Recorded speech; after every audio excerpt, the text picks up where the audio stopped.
Next, kaya pa. Bumaba agad yung kinain.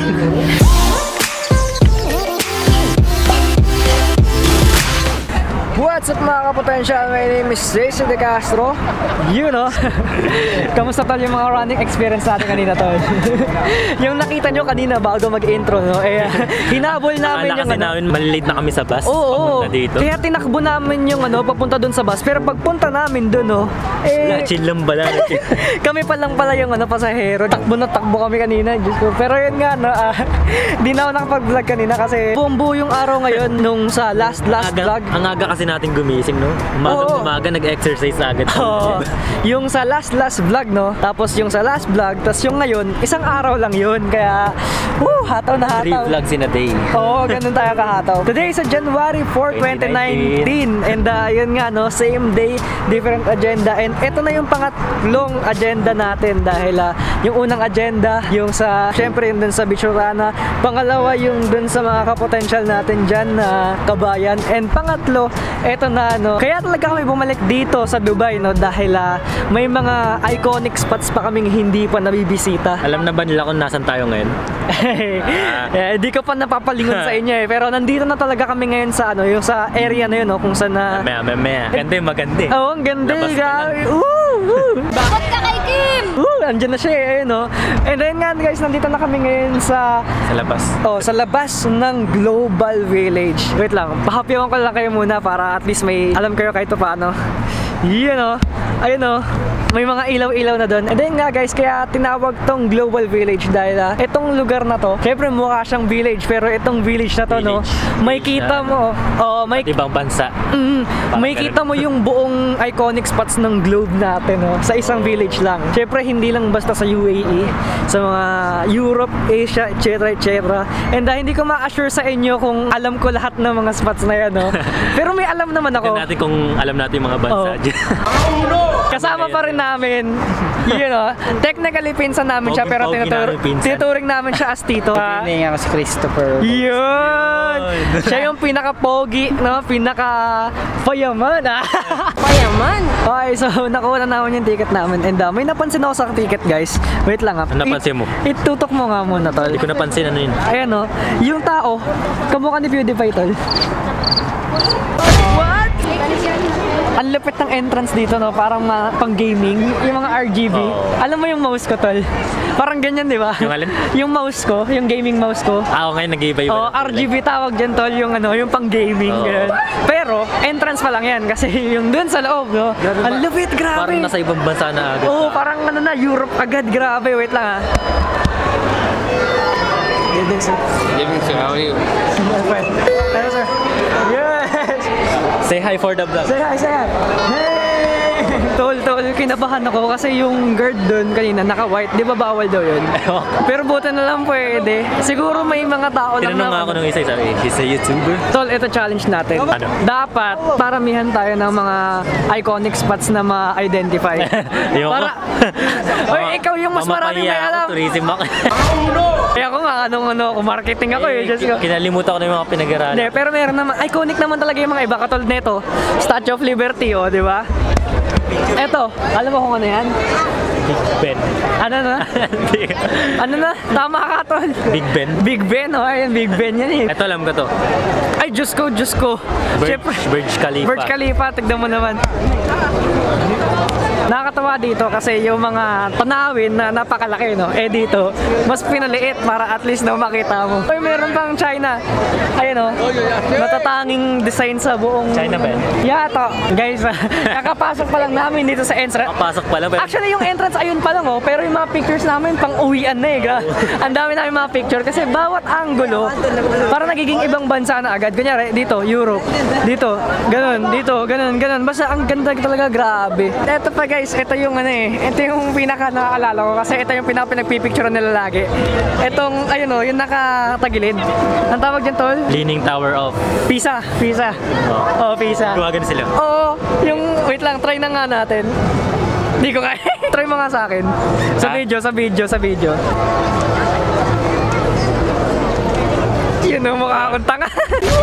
Ito ito yung isa sa mga dream kong gustong puntahan ay ang Paris. Tawag dyan Eiffel Tower. Ayan, isa sa mga dream kong puntahan. Syempre, di ba yung Eiffel Tower, di ba romantic daw yun, te? Yung Eiffel Tower. Oo, sige. Kung mga lovers daw. Lovers in Paris daw, mga ganyan. O kaya, isa yun sa mga dream kong puntahan. Ayan yung pinuntahan natin kanina, ayan, yung nandun, entrance pa lang pala yun. Ito mismo yung buong globe. Wait lang Ayan sobrang layo niya, parang isang ganun, parang pabilog, parang sa Miracle Garden din yung concept. Pero eto, iba't ibang bansa. Bawat ganun ko, iba't ibang bansa siya, grabe. So ayan guys, papasok muna kami dyan sa, Kuwait. Nandito kami ngayon sa Kuwait. Lex, alam mo yung Kuwait? Ano yun? Ayun yung kapag sawang-sawa ka na sa ginagawa mo, gusto ko muna mag-Kuwait. Okay guys, so nandito na kami sa loob and mukha siyang bazaar. Yung mga binibenta dito, sabi na yung mga products daw ng Kuwait talaga. Yung mga Bawat pasok mo sa mga ganito. Kunyari, Kuwait, China. Oo, parang at least na-feel mo yung nakikita mo dito. Kunyari, mga delicacies ng And dito, sa Kuwait daw, ang parang signature na product nila, na laging mabenta is yung perfumes. And then, ayun nga, puro perfumes dito, side by side. At least daw may feel mo yung nasa Kuwait ka talaga kahit paano, kahit bazaar-bazaar lang siya, ganun. Okay guys, so nag-proceed agad kami sa ibang lugar, dahil bazaar kasi yun. Kapag bazaar, mga tinda-tinda. Walang foods. Oo, walang foods, wala tayong ganyan, hanggang site-site lang tayo. Ang next namin, ito Iran. Ayan, Iran siya, pero mukha rin siyang Egypt. Pero yeah, pasukin natin.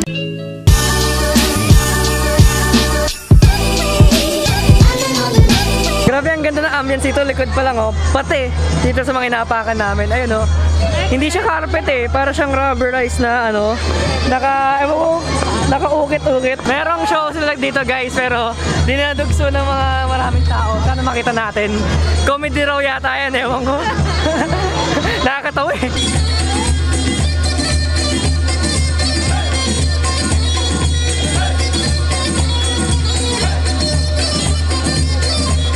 So, totoo pala yung nandun sa mga parang memes. Na, di ba nung 1990s, nakagano lahat, yung nakataas kamay. Tapos next, basta may mga sign lang. Tapos ngayon, puro phones na yung nakataas. Bakit ako sa inyo? Alam ko matagal na yung parang memes na yun, pero ngayon ko lang nakita yung totoong, alam mo yun, yung real life na, di ba? Ganyan talaga kapag na technological advancement na. Hindi ko sila may sisi kasi ako rin nag-video rin ako kaya wala tayong magagawa siguro doon. Ano yan, may joke may joke narinig ka na yan Maloko dito ka sa Morocco. Kung ayaw mo maloko, dito ka sa Morocco. Ayan So yun na guys, tapos na kami din sa kabilang country. Let's proceed to another country, Ang lupit na. Palipat-lipat lang tayo ng country dito. Ganun kalupit dito sa Global Village. Okay, so mag-move naman tayo dito sa next country, which is Egypt.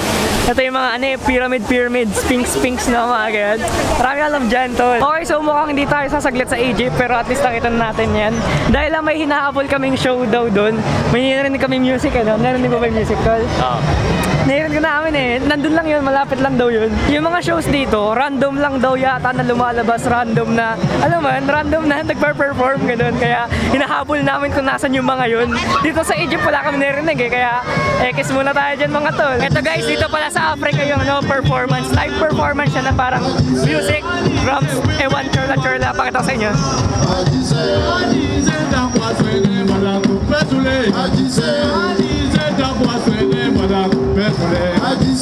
Mukhang kabisado ko na yung kanta. Wow! Potential. Salamat. Hey! Nag-start na yata yung fireworks doon. Narinig yun na yata. Ayan ayun na yung fireworks narinig ko na Ito na. Ayun, cute.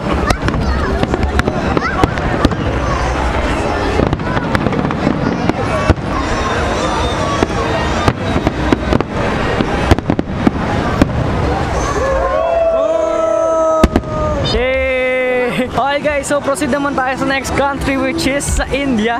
Ito na yung itsura ng pinakabungad niya. Ganda, parang Disney, grabe.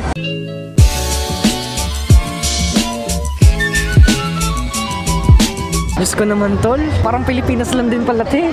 Tignan mo, yung mga hayop po. May ganyan sa atin, nasa kalsada pa nga, eh, no? Daming ganyan. Daming ganyan sa atin, maiingay pa nga, eh, no? Minsan nga nangahabol Saka pa, no? kumakatok sa bahay na. Ay! Akala ko totoo. Sorry boss, sorry. Sorry boss. Akala ko. Sadya na. So, yan na, guys. Nandito kami ngayon sa, China. Ayun, parang Chinatown na tol, no? Pero hindi na mag-vlog dahil, meron tayo yan sa Pilipinas, tol. Binondo ba tawag doon, tol? Itong wala sa Pilipinas. Itong gantong warrior, no? Wala to sa Pilipinas, no? Kasi nakakatakot, parang totoo, eh. Baka biglang gumalaw, eh. Itong wala sa Pilipinas, tol. Ito, pakita ko sa inyo. Ayun ang wala sa Pilipinas, kaya ngayon, no, kakapalang ko yung mukha ko, tatry kong ituro sa kanila yung mga yun na natin. Hindi ko alam kung kaya ko, pero bahala na, Pilipina naman tayo. Hello, say hi to the vlog. Hello! Can you do my signature move like this? You know? 1, 2, 3! You know? Bakit ka kay Kim? Thank you! Kapal na mukha ako, buisit. Tol, bigla ako naisip, yung ginagawa pala natin ngayon, mas malupit pa to sa world tour na ginagawa ng mga artista, no? Kasi diba yung mga artista nag-world tour sila bawat bansa? Eh tayo, nag-world tour na tayo sa isang araw lang, no? Sa isang gabi lang. Isang lakad lang natin, China na, India na, no? Kahit sa... Totoong mangga ba yan? Siguro laki. Ito, ganun din mga Ito mas laki. Totoo ba? Ay, hindi. Fake news tayo. Fake news. Kaya pala napaka-fresh. Eto, feel ko sure na to. Legit yata to. Ay, hindi. Kung mapapansin nyo guys, nandito kami ngayon sa parang nasa China na nasa lake, tapos may mga bangka na may stores. China ba yun o Thailand? Thailand yun eh. Hindi ko alam, basta eto, ganito, ni-remake nila yung concept na yun na may lake, tapos yung bawat bangka, store na yun, tapos nakadock sila dito sa bawat gilid. Ang galing, no? Paano na na-remake yun, di ba? Floating market pala. Floating market pala tawag. Diyos ko, common sense na nga lang ha. Diyos ko, floating market tawag din. Floating market. Guys, good news. Nandito yung Philippines. Pero, pinaghati sila sa isang lugar lang. Ito, nakasulat, Far East. Ayan o, nakasulat siya sa wall, Far East. Nandun yung Philippines, Indonesia, Cambodia. Then South Korea, Vietnam, Malaysia. Ayan, 6 countries in one place lang. Pero, okay lang. At least nasama pa rin, di ba? Ito na yung country na pinaka-biased talaga kami. Ito, Japan. Ewan ko, simula pa nun dati, gustong-gusto na namin yung country na Japan. Dahil sa anime. Dahil sa anime. And basta maganda yung culture nila, no? Napakaayos, no? Ganun. Siyempre, mga atik papasokin natin yan, di ba? Guys, meron din pala silang parang show din sa Japan. Wait lang, pakita ko sa inyo.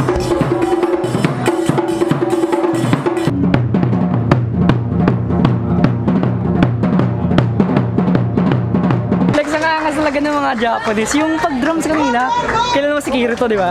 Yung naka-dual blades. Ay, dual blades. Dual. Ang angas talaga. Ewan ko, lagi talaga ako naastigan sa Japanese. Mga pag sa anime. Nexo. Wapa! Tama. Ang angas, Saysay natin yung mga flashes dito. Ito. Wapa! Tignan natin kung gaano ka taas yung level ng pagiging otaku natin. Tignan natin kung naalala pa natin yung mga pangalan nila.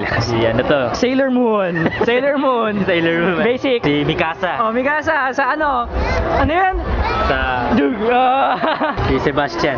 Saan yan? Di ko alam yan. Sa basta siya yung butler. Ay, Black Butler ba? Black Butler. Si Boruto. Boruto. Anak ni Naruto. Ni Sasuke. Sasuke. Si Ryu. Louie. Speaking of Kirito. Yung may dual sword, no? Midoriya. Pero hindi niya kasi kamukha. Diyos ko. Tama na tol. Quit na tayo sa pagiging otaku, tol. Proceed na tayo sa ibang bansa, tol. Medyo kinalawang na ako.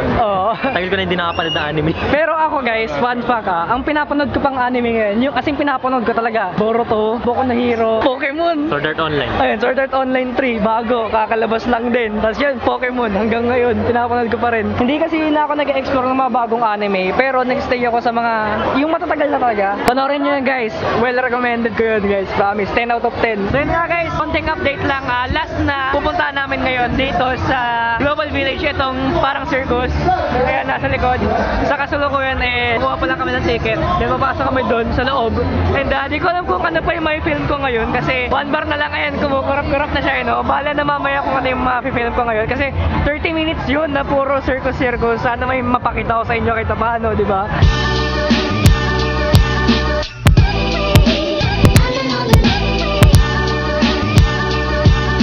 Okay guys, dito kami sa second sa pinakaharap para mas mapakita ko sa inyo kasi medyo wide yung lens natin. Bahala na mamaya.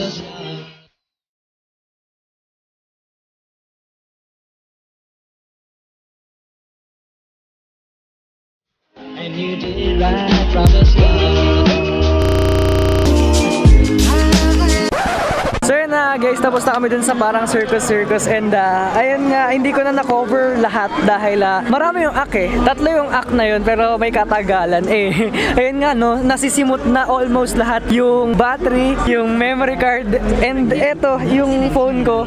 Balo ko sana mag-phone vlogging kaso lang namumula na rin siya, 8% na. And then nga guys, time check 11:22 na and I guess uwi na rin kami. Dito ko natutupusin yung vlog and as always, kung nagustuhan niyo itong video nito, leave a like, leave a comment, share sa mga tropa nyo, and don't forget to subscribe sa aking channel for more AC De Castro vlogs. And ayun nga, napakahataw ng araw na to, 3 vlogs sa isang araw.